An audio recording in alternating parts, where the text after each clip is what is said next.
সালামু আলাইকুম ওয়া রাহমাতুল্লাহি ওয়া বারাকাতুহু। সম্মানিত ভিউয়ার্স, আজকে আপনারা দেখতেছেন যেই কূপে হযরত আইয়ুব নবীর স্ত্রী যেই কূপে গোসল করিয়েছিলেন, এই সেই কূপ। আল্লাহর অলৌকিক ঘটনা, আল্লাহর হুকুমে এই কূপে কিন্তু পানি আসে। এখন পর্যন্ত আইয়ুব নবী এই কূপের পানি থেকে গোসল করে উনি সুস্থ হয়েছিলেন। তো আমি এই জায়গাটা দেখানোর জন্য আমি চলে এসেছি। তো তার আগে আপনাদেরকে একটি ছোট্ট রিকোয়েস্ট আমি করতে চাই।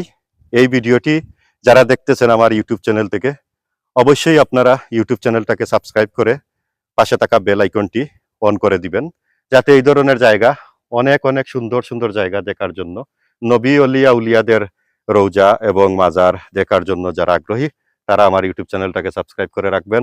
আর যারা আমার ফেসবুক আইডি থেকে এই ভিডিওটি দেখতেছেন, আমি আশা করি আপনারা আমার আইডিটাকে ফলো করবেন এবং পাশে থাকা বেল আইকন চালু করে রাখবেন।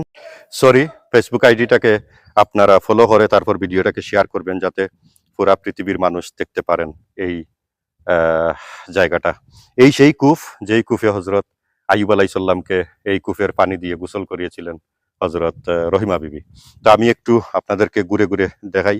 কুষ্ঠরোগ, ওনার আইয়ুব নবীর কুষ্ঠরোগ ছিল, আপনারা জানেন। ওনার কুষ্ঠরোগ কিন্তু ভালো হয়েছিল সেই এই কূপের পানি দিয়ে। এই দেখেন চতুর্দিকে পাহাড়, অনেক গহীনে ওনার এই কূপটা। আর আমরা কিন্তু একটু আগে হজরত আইয়ুব নবীর রৌজায় গিয়েছিলাম, সেই রৌজার ভিডিও আমরা করেছি। অবশ্যই আপনাদেরকে দেখাবো। আমার এই দুটি চ্যানেলে অবশ্যই আপনারা পাবেন, একটি ইউটিউব চ্যানেল এবং একটি ফেসবুক চ্যানেল। তো প্রিয় বন্ধুরা, আমরা যাদের ইতিহাস সবসময় শুনেছি কিন্তু বাস্তবে কখনো দেখিনি, আজকে আমরা তাদের এই স্মৃতিগুলা এখনো পড়ে রয়েছে, তাই আমরা দেখতে পারতেছি। তো প্রিয় বন্ধুরা, এখন আমার আর ভিডিওর শেষ পর্যায়ে চলে এসেছি, কিন্তু আপনাদের কাছ থেকে বিদায় তো নিতেই হবে।